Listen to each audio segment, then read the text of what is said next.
الحمد لله الذي فضل سيدنا ومولانا محمدا صلى الله تعالى عليه وسلم على العالمين جميعا وأقامه يوم القيامة للمذنبين المتلبسين الخطائين الهالكين شفيعا وصلى الله تعالى عليه وسلم وبارك عليه وعلى كل من هو محبوب ومرضي لديه صلاة تبقى وتدوم بدوام الملك الحي القيوم وأشهد أن لا إله إلا الله وحده لا شريك له ونشهد أن محمدا عبده ورسوله أما بعد فأعوذ بالله من الشيطان الرجيم بسم الله الرحمن الرحيم الذي خلق الموت والحياة ليبلوكم أيكم أحسن عملا صدق الله مولانا العظيم وصدق رسوله النبي الأمين المتين المختار الكريم ونحن على ذلك من الشاهدين والشاكرين والحمد لله رب العالمين لي خمسة نؤتي بها حر الوباء الحاطمة المصطفى والمرتضى وابناهما الفاطمة هو الحبيب الذي ترجى شفاعته لكل حول من الأعمال مقتحم ثم الرداء عن أبي بكر وعن عمر وعن علي وعن عثمان ذي الكرم يا رب بالمصطفى بلغ مقاصدنا فاغفر لنا ما مضى يا واسع الكرم يا رب العالمين يا رب العالمين. حاضرین محفل السلام علیکم ورحمۃ اللہ وبرکاتہ. کونین میں بلند ہے رتبہ حسین کا، کونین میں بلند ہے رتبہ حسین کا، فرش زمین سے عرش تک شہرا حسین کا. کیا کہا؟ کونین میں بلند ہے رتبہ حسین کا، فرش زمین یعنی زمین سے لے کر عرش تک، فرش زمین سے عرش تک شہرا حسین کا، بے مثل ہے جہاں میں کنبہ حسین کا، سلطان دو جہاں ہے نانا حسین کا. اور مٹی میں مل گئے ارادے یزید کے. بولو سبحان اللہ. آج مغرب بعد ایسی ایک روایت میں نے پڑھا نا، سنیے نا، آپ اگر سنو گے یقیناً سبحان اللہ بولے بغیر آپ خاموش بھی نہیں رہو گے، آپ کا دل بھی مچل جائے گا.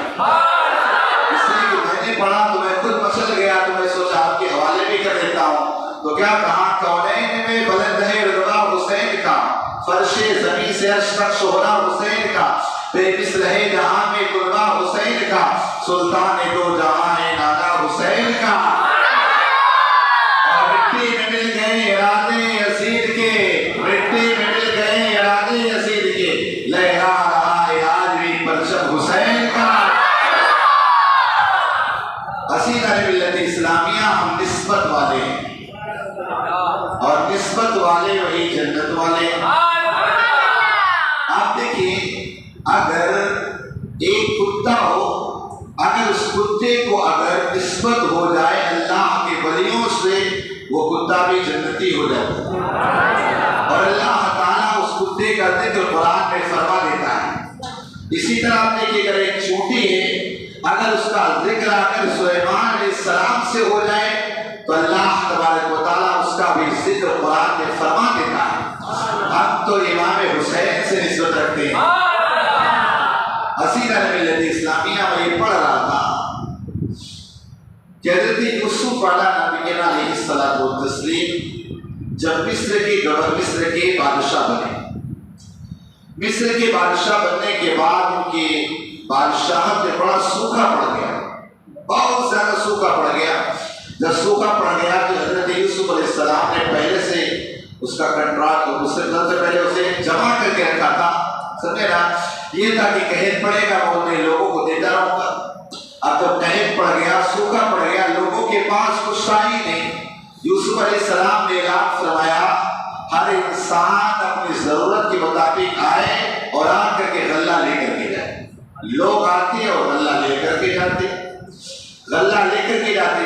ایک دن ایسا ہوا کہ ایک بندہ غلہ لینے کے لیے آیا، حضرت یوسف علیہ السلام کو اسے غلہ دے دیا، اناج دے دیا۔ حضرت یوسف علیہ السلام کو بندہ کہتا ہے اے یوسف تم مجھے جانتے ہو؟ یوسف علیہ السلام نے کہا نہیں۔ کہا یوسف میں وہ ہوں جب تمہارے اوپر زلیخا نے الزام لگایا تو میں وہاں پالنے میں تھا، میں نے تمہاری برات کا پاکی کا اعلان کیا تھا، بتایا تھا۔ کہا اے لوگوں زلیخا جھوٹی ہے، یوسف اللہ کے نبی ہے، یہ سچے ہیں۔ کہا اس پالنے میں جھولے میں اگر کسی نے گواہی دی تو وہ بچہ میں ہی ہوں۔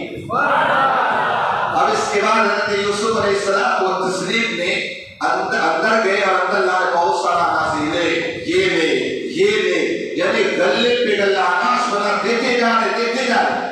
اللہ تبارک و تعالیٰ کی طرف سے وحی آئی اور اللہ نے فرمایا یوسف کیا بات ہے؟ سب کے لیے فکس ہے اتنا اناج اتنا غلہ دینا، لیکن تم اسے اناج پہ اناج گلے پہ گلہ دے رہے، اس کے اوپر اتنی عنایت کرم نوازی کیوں ہے؟ حضرت یوسف علیہ السلام نے عرض کیا مولا در حقیقت بات یہ کہ اس بچے نے، اس آدمی نے پالنے میں میری پاکی بیان کی تھی، میری برات کا اظہار کیا تھا۔ اے اللہ میں اس سے خوش ہو کر اس پر نعمتوں کی اناج کے غلے کے خزانے کھول دیا۔ اللہ تبارک و تعالیٰ نے ارشاد فرمایا یوسف سن لیں، کل یوسف سن لیں، اگر زمین پر میرے بندے کہیں پر بیٹھ کر میری پاکی بیان کریں گے، میرے محبوبوں کی پاکی بیان کریں گے، کہا میں انہیں اتنی نعمتیں عطا کروں گا کہ قیامت کے ان کی آنکھ دیکھ نہ پائے، اور اگر دنیا میں یہ نعمتیں دے دو وہ نعمتوں کی وجہ ان کا سینہ پھٹ جائے۔ اے یوسف اگر تمہارا ایک مرتبہ بندہ پاکی بیان کرے اس پر عنایتوں کے دروازے کھول دو، جو میرا بندہ میری پاکی کے بیان کرتا ہے کل قیامت کے دن میں اسے اتنی نعمتیں عطا فرماؤں گا جسے دنیا کی آنکھ نے نہ دیکھا نہ کان نے سنا۔ کہ اللہ تعالیٰ فرمایا اے یوسف اسے بے پناہ نعمتوں سے نواز دوں گا۔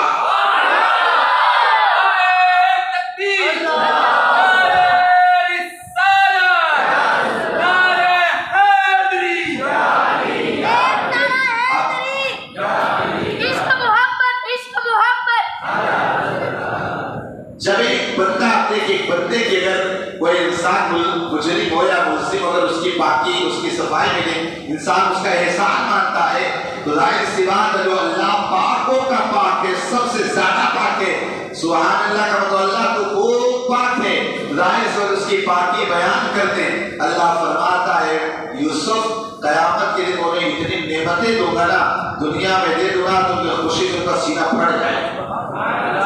لہذا سبحان اللہ بولنے کے فوائد ہیں نا،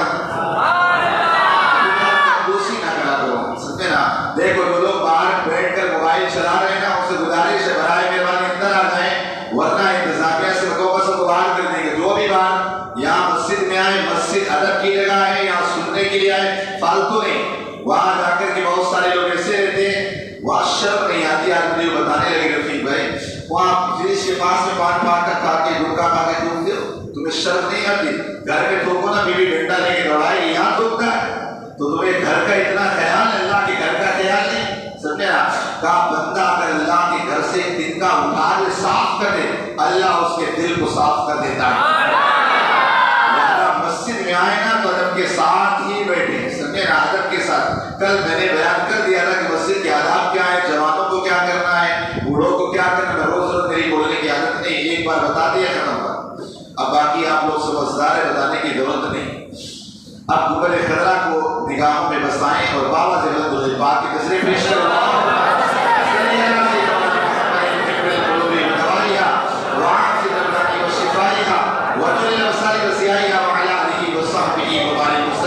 بڑے سوالات کو سلام علیکہ یا رسول اللہ، صلاۃ و سلام علیکہ یا حبیب اللہ، صلاۃ و سلام علیکہ یا قاسم رزق اللہ،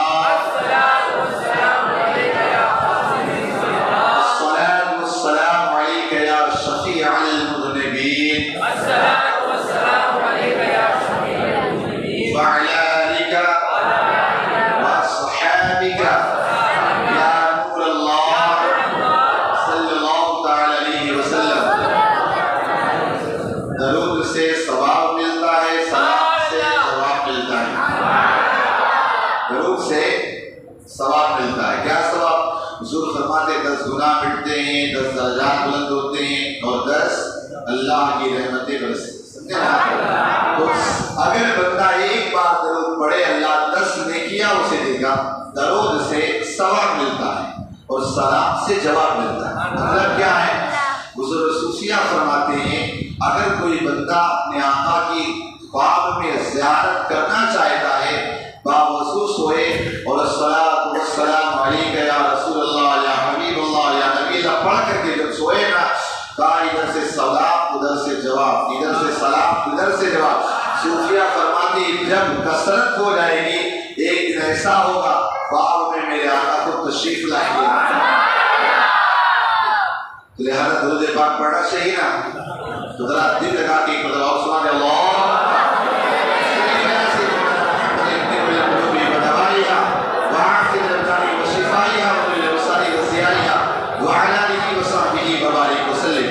حسینہ ملت اسلامیہ یہ دنیا آزمائش کی جگہ ہے, دنیا یہ امتحان گاہ ہے. دنیا کے اندر انسان کو کبھی خوشی کبھی غم, کبھی صحت کبھی بیماری, کبھی امیری کبھی غریبی. غرضی کہ انسان دنیا کے اندر بہت سارے امتحان سے گزرتا ہے, لیکن یاد رکھیں انسان جتنا امتحان کڑا دیتا ہے, جتنا امتحان انسان مضبوط دیتا ہے, جتنا امتحان ٹف ہوتا ہے انسان اتنی بڑی ڈگری بھی ملتی ہے. انسان چونکہ اگر پہلی دوسری کلاس میں جو ایگزام آسان ہوگا اور بڑا اور ہارڈ اور بڑا اور ہارڈ, اب انسان سی اے بنتا ہے, ڈاکٹر بنتا اور ہارڈ ہوتا ہے. پتا چلا امتحان جیسا ہوگا انسان کو ڈگری اسی طرح کی ملے گی. اب آپ مجھے بتائیں انسان ایک ایک آزمائشوں سے دنیا میں گزرتا ہے, امتحان ایک ایک چیزوں کا دیتا ہے. کبھی بیماری ہے, کبھی انسان کو مال ہے, کبھی کوئی چیز ہے. امام علی مقام رضی اللہ تعالیٰ نے میدان کرب و بلا میں کون سا ایسا امتحان کا نہ دیا. آپ دیکھیں بڑا امتحان پڑے میں گئے, میرے امام نے بڑا امتحان دیا تو اللہ تبارک و تعالیٰ نے امام حسین کو جنتی نوجوانوں کا سردار بنا دیا.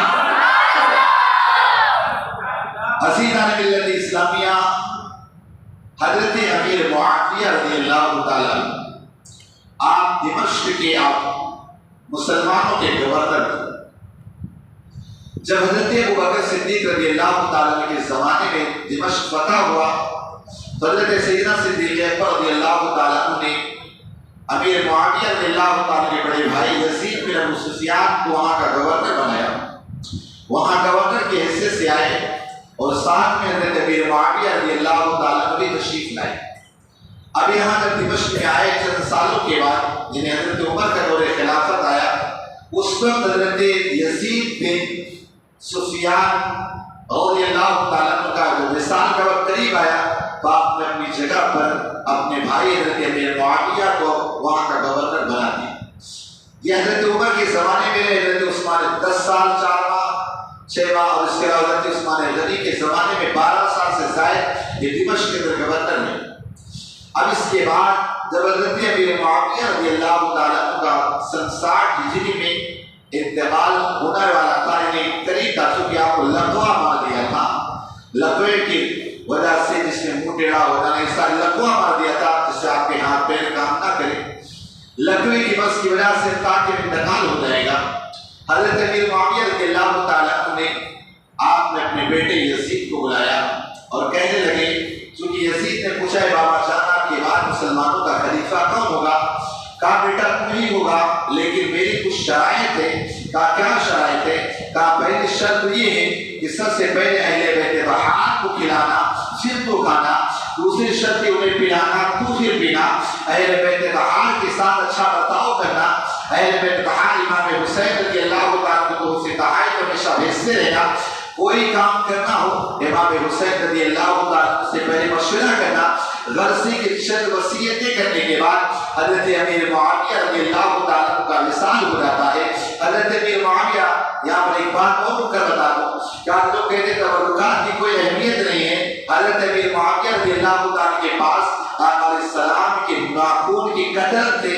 حضرت امیر معاویہ نے اپنے غلاموں سے کہا میرے مرنے کے بعد میری قبر میں ان ناخونوں کو رکھ دینا, ان ناخونوں کی برکت سے اللہ تعالیٰ میری مغفرت فرما دے گا. لہٰذا یہاں سے پتہ چلا تبرکات کا ہونا یہ بھی بہت اہم.